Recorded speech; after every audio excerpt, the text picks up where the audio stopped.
नमस्कार दोस्तों। आज का टॉपिक है अर्थिंग। अर्थिंग क्या होती है इसके बारे में हम आज जानेंगे। तो सबसे पहले है इंट्रोडक्शन और इसके बाद है नेसेसरी ऑफ अर्थिंग कि अर्थिंग की ज़रूरत क्यों पड़ती है, और इसके बाद है टाइप्स ऑफ अर्थिंग की अर्थिंग कितने प्रकार की होती है, और इसके बाद है इंडियन इलेक्ट्रिसिटी रूल्स की मतलब अर्थिंग के लिए क्या क्या रूल्स जो है अपनाए जाते हैं भारतीय विद्युतीय नियम। तो सबसे पहले हम इंट्रोडक्शन के बारे में पढ़ेंगे कि डेफिनेशन इसकी क्या होती है। तो एक ऐसी प्रणाली जो कि मतलब किसी धातु के बने उपकरण के साथ तार को जोड़ा जाए, जो कि इलेक्ट्रिकल अपना अर्थिंग की जो तार होगी, और तार को दूसरे सिरे के साथ जो इलेक्ट्रोड होता है जो कि ज़मीन में दबाया जाता है उसके साथ जोड़ा जाता है, तो उसे हम अर्थिंग बोलते हैं। तो दूसरा है नेसेसरी ऑफ अर्थिंग। तो अर्थिंग की क्या आवश्यकता होती है, किस लिए हम अर्थिंग को करते हैं। तो सबसे पहले है कि मतलब इलेक्ट्रिकल शॉक से बचने के लिए मनुष्य को जो हम अर्थिंग करते हैं, तो सबसे पहले आता है मतलब अर्थिंग जो हम क्यों करते हैं। तो जैसे कि अपना धातु के साथ धातु उपकरण के साथ जो हम इसको लगाते हैं, तब तो क्या होता है मतलब हाथ टच करेंगे, इन केस वो शॉर्ट सर्किट हो, जो उपकरण है धातु उपकरण जो है शॉर्ट सर्किट हो और उसकी बॉडी में मतलब करंट जो है आ रहा हो, तो जब हम इसको टच करेंगे तो क्या होता है, तो उस टाइम हमें करंट लगेगा। अगर हमने अर्थिंग की होगी तो जो करंट होगा शॉर्ट सर्किट के दौरान जो मतलब करंट होगा वो अपना ग्राउंडिंग होता रहेगा, मतलब ज़मीन में जाता रहेगा, क्योंकि हमें पता कि धरती का जो पोटेंशियल है वो 0 है, 0 वोल्ट के बराबर है। तो इसीलिए जो है मतलब करंट जो एक आसान से आसान रास्ता ढूंढता है, चाहे मतलब हमारा मतलब शरीर ही हो या फिर अपना धरती हो। मतलब कि धरती का जो शरीर के मुकाबले जो है रेजिस्टेंस जो है 1 ओम से 3 ओम लेते हैं हम, मतलब कम से कम 1 ओम से 3 ओम होना चाहिए, और हमें पता कि हमारा जो ड्राइस मतलब बॉडी होती है उस टाइम 1 लाख ओम होता है। तो इसलिए वो मतलब क्या होता है कि अपना थ्रू आउट होते हुए इलेक्ट्रोड में चला जाता है और इलेक्ट्रोड के जरिए ज़मीन में फैल जाता है। दूसरा पॉइंट जो है लीकेज करंट से बचने के लिए जो है अर्थिंग का यूज़ किया जाता है। और तीसरा जो है आसमानी बिजली, जब बरसात के समय जो है मतलब जब बादल गरजते हैं वो 800 किलोमीटर पर हावर की स्पीड से चलते हैं आसमान में, तो वो आपस में टकराते हैं और उनमें एक सर्ज पैदा होती है। तो जो सर्ज है मतलब एक अपना आसान से आसान रास्ता जो ज़मीन में जाने के लिए ढूंढती है, तो उस टाइम जो है मतलब अर्थिंग का ज़्यादा इम्पोर्टेंस देखने को मिलता है। इसके बाद है टाइप्स ऑफ अर्थिंग। तो अर्थिंग का मतलब जो प्रकार है, अर्थिंग जो है 2 प्रकार की होती है, नंबर 1 पाइप अर्थिंग और नंबर 2 प्लेट अर्थिंग। तो इसमें जो पाइप अर्थिंग आपको चित्र के अनुसार जो दिख रही है, तो इसमें भी हम क्या करते हैं, एक गड्ढा खोदेंगे, गड्ढे की गहराई कम से कम आपके सामने जो है गड्ढे की गहराई जो है 2.5 मीटर से 3 मीटर के बीच होनी चाहिए इंडियन इलेक्ट्रिसिटी रूल के अनुसार, या फिर जहाँ तक जो हमें नमी मिले, मतलब अगर हमें नमी मिल जाए जैसे कि 3 मीटर के ऊपर ना मिले या हमें अपना 2.5 मीटर के ऊपर ही मिल जाए तो हम 2.5 मीटर तक का करेंगे, अगर 2.5 के ऊपर ना मिले तो हम 3 का कर देंगे, या 3 का ना मिले तो इसके ऊपर हम 1 आधा मीटर जो हम इसको एक्सटेंड जो है कर सकते हैं। अगर नमी होगी तो जो अर्थिंग होगी वो हमारी एक अच्छे से वर्क करेगी, अच्छी कंटिन्यूटी जो है बनाए रखेगी। तो इसमें हम क्या करेंगे, जो पाइप अर्थिंग होती है, पाइप में इलेक्ट्रोड जो है यूज़ करेंगे, जो आपको दिख रहा है यहाँ पे जो इलेक्ट्रोड है ये पाइप का किया यूज़, तो इसलिए इसका नाम रखा गया है पाइप अर्थिंग।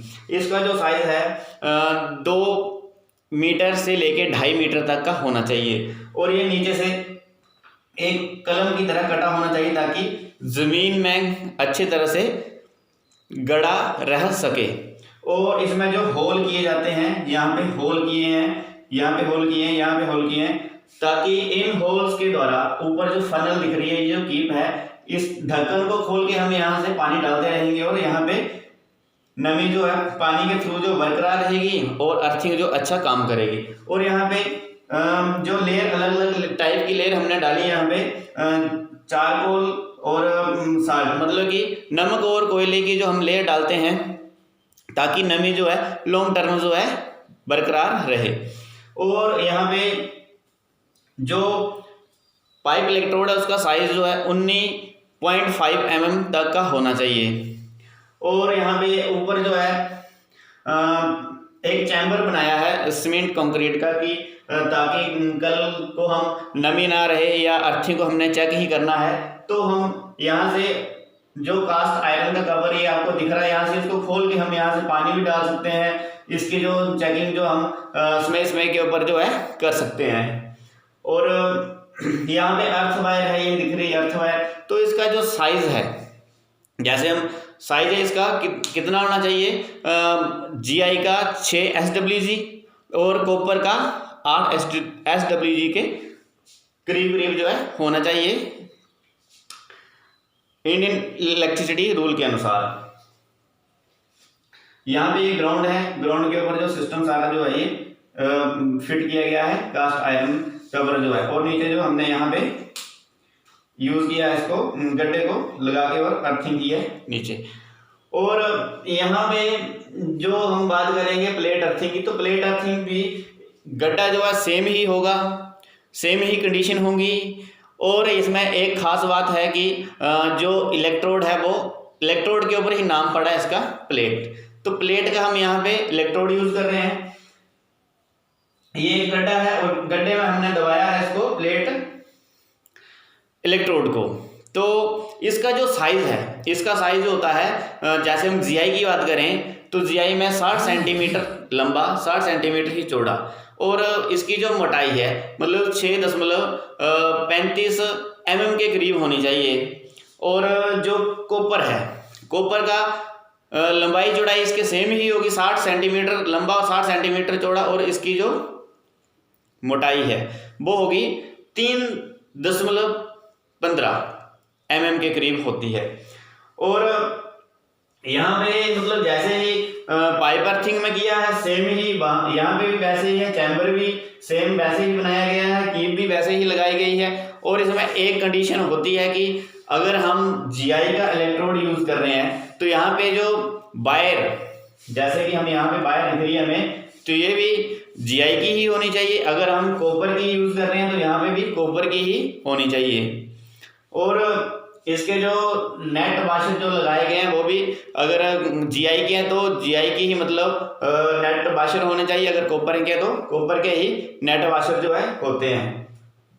इसमें भी सेम वैसे ही कास्ट आयरन का कवर लगा हुआ है, ऊपर से उसको हटाएंगे यहाँ पे फनल में, की में हम पानी इसमें के ऊपर डालते रहेंगे और जो नमी जो बरकरार बनी रहे। यहाँ पे भी चारकोल और साल्ट का जो लेयर हमने डाला है यहाँ पे प्लेट इलेक्ट्रोड के आसपास।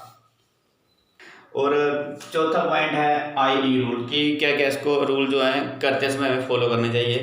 तो सबसे पहले है इसका जो मतलब जैसे हम बिल्डिंग के साथ कर रहे हैं तो उसकी जो दूरी है कम से कम 1.5 मीटर से कम नहीं होनी चाहिए, ज़्यादा हो चलेगा पर 1.5 मीटर से कम नहीं होगी। और दूसरा जो है जैसे हम प्लेट अर्थिंग करते हैं तो प्लेट अर्थिंग मतलब जैसे कि इंडस्ट्री में ज़्यादातर हम डबल अर्थिंग का ही यूज़ किया जाता है, तो वहाँ पे मतलब जो इलेक्ट्रोड है उसका दूरी कम से कम जो है 5 मीटर, दोनों की दूरी जो है 5 मीटर की दूरी जो है होनी चाहिए।